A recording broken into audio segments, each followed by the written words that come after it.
Good morning, જય શ્રી કૃષ્ણ. તો હવે અત્યારે અમે ચાય મૂકી છે થવા માટે. તો ચાય થઈ જવા આવી છે. જો ઉભારો આવી ગયો છે અને દૂધ પણ થવા મૂક્યું છે. જો આમાં મૂકી છે ચા અને દૂધ ગરમ કર્યું છે. આ વાસણ છે થોડા કે બધા ગોઠવવાના છે. તો પ્લેટફોર્મ સાફ કરવાનું છે. તો એ બધું કામકાજ કરી લઈએ. અને આવી ગયા છે અહીંયા અમારા નવા જાંબુ.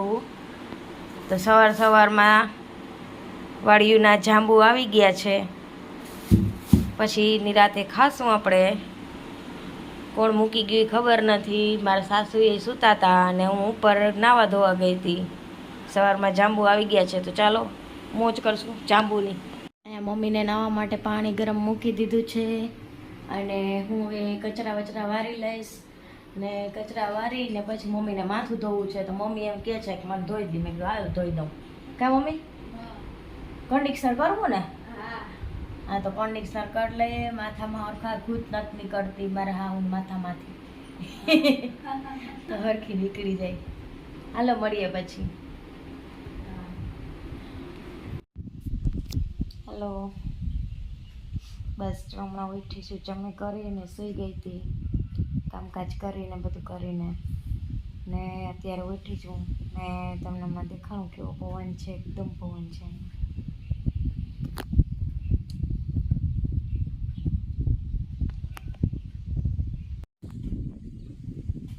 તો ફૂલ પવન છે.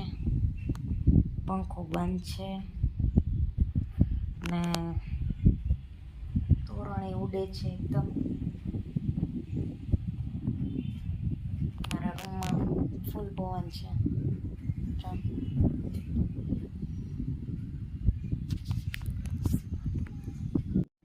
બસ જો કંઈક નવીન બનાવવાનો વિચાર કર્યો છે. તો હવે કંઈક નવીન બનાવીએ. બની જાય એટલે તમને દેખાડું. બરાબર? આમ તો નવીન ન કહેવાય, બધા ખાતા જ હોય, બધા બનાવતા જ હોય. પણ ટ્રાય કરી છે મેં ઘરે બનાવવાની, કેવી રીતે બનશે એમ. જો આ નવીન બનાવવા માટે મેં દૂધને ફાડી લીધું છે. બરાબરનું પનીર જેવું કરી લીધું છે.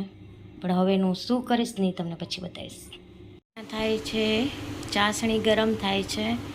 અને અહીંયા શું છે? રસગુલ્લા તૈયાર થઈ ગયા છે. આજે મેં ઘરે રસગુલ્લા બનાવ્યા છે ટ્રાય કરવા પૂરતા કે કેવા બને છે. તો નોટ બેડ, સરસ થયા છે બધી રીતે. હવે ખાઈ ત્યારે ખબર પડે કે કેવા થયા છે. બરાબર ફ્રેન્ડ્સ? તો આપણે પછી રસગુલ્લા બનાવી લીધા હતા. અને પછી રસગુલ્લા બનાવી અને મેં ઠરી ગયા એટલે ફ્રીજમાં મૂકી દીધા હતા. અને આજે તો મારે કંઈ રસોઈ બનાવવાની નથી, કારણ કે મારા સાસુમાં કહી દીધું કે મને બસ થોડીક જ કે સેવપુરી ખાવી છે. ને મેં થોડીક ભેળ બનાવી લીધી ને એણે બહારથી સેવપુરી ખાઈ લીધી. એટલે ચાલ્યું.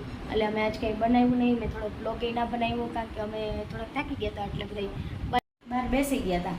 પછી બહાર બેસી ગયા હતા તો પછી કેટલી વાર સુધી અમે 10 વાગ્યા સુધી બાયણે જ બેઠા. ને પછી અમે જયમાં તો મારી સાસુએ ખાઈ લીધી હતી સેવપુરી. અને મેં પછી બનાવી લીધી ભેળ, કારણ કે હું લસણ ડુંગળી તો ખાતી નથી. એટલે પછી લસણ ડુંગળી વગરની ઘરે ભેળ બનાવી લીધી. થોડીક મારી સાસુએ ખાઈ લીધી, દૂધ પીને પછી હવે હું ઉપર આવી છું. ને હવે બ્લોગને હું એડિટિંગ કરીશ ને એ બધું કરીશ. તો મારે રાતના 1-2 વાગી જશે. બરાબર?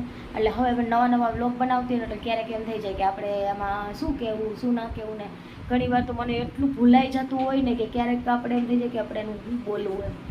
તો આપણે ગુજરાતી બોલતા હોય તો વાંધો તો ના આવે. જો કે પણ ક્યારેક હિન્દીમાં બોલાઈ જાય તો માફ કરજો. ઓકે, તો આજે આપણે આજનો બ્લોગ અહીંયા સમાપ્ત કરીએ છીએ. અને કાલ પાછા નવા બ્લોગમાં મળશું.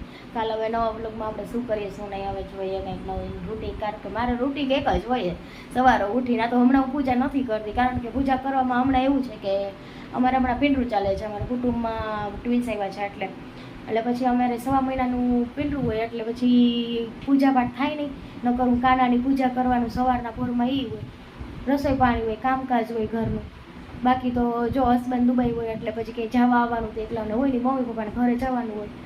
એટલે હવે ધીમે ધીમે આ બ્લોગમાં હું કંઈક નવીન કંઈ તમને દેખાડવાની કંઈ ટ્રાય કરીશ. પણ તમે સપોર્ટ કરજો મારા બ્લોગને. Okay, thank you, bye. અને જય શ્રી કૃષ્ણ. કાલ મળે નવા બ્લોગમાં. બાય, જય શ્રી કૃષ્ણ, ગુડ નાઇટ.